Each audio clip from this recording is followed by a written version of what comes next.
Why are some places incredibly rich while others are just completely trapped in poverty? Well, prepare yourselves for a massive reality check.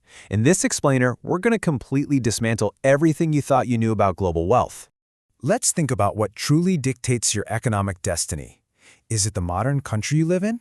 Or, and hear me out here, is it the ancient pre-colonial tribe of your ancestors? It sounds crazy, right? But the answer actually defies literally all modern economic consensus.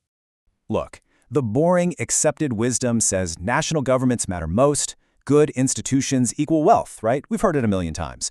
But what if that wisdom is just flat out wrong?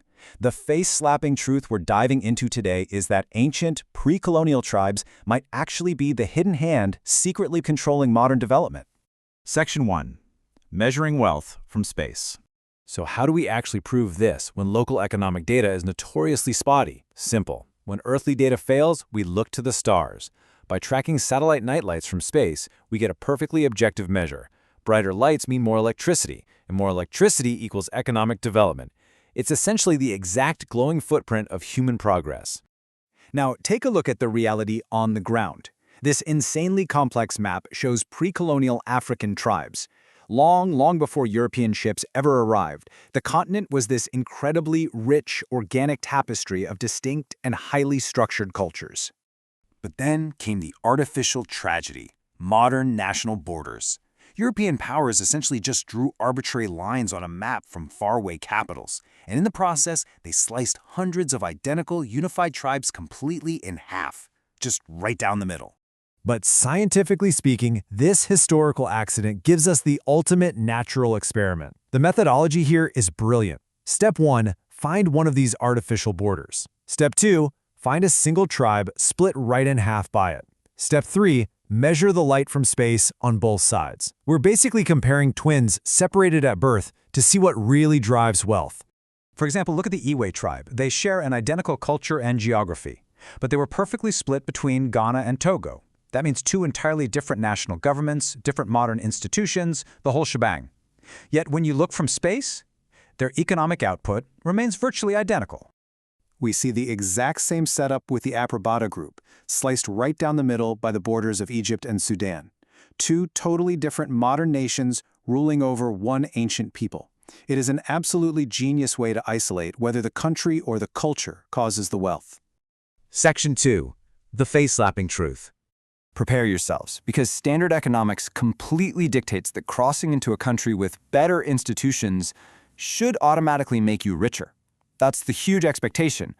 But the actual effect, right at the border, it literally flatlines. It drops to near zero. Being in the better country does absolutely nothing for the split tribe.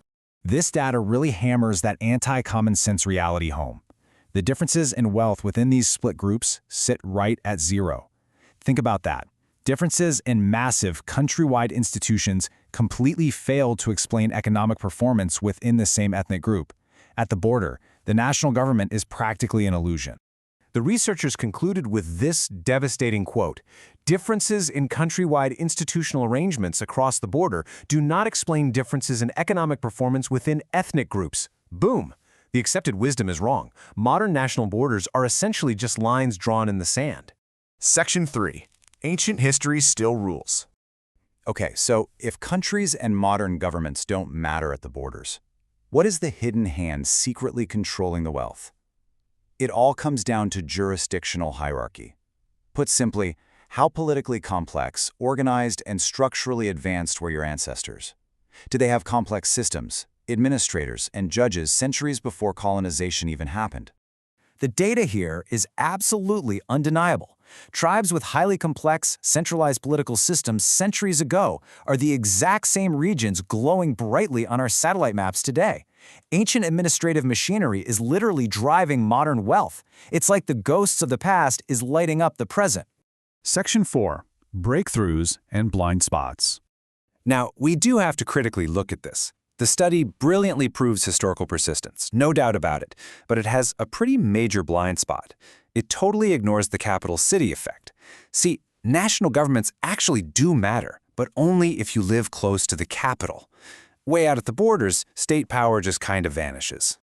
As the saying goes, the past is never dead. It's not even past. These ancient tribes are still secretly writing the economic destiny of the continent today, which leaves us with one final provocative thought to challenge your worldview. If modern borders don't actually dictate our wealth, why do we continue to let them divide us?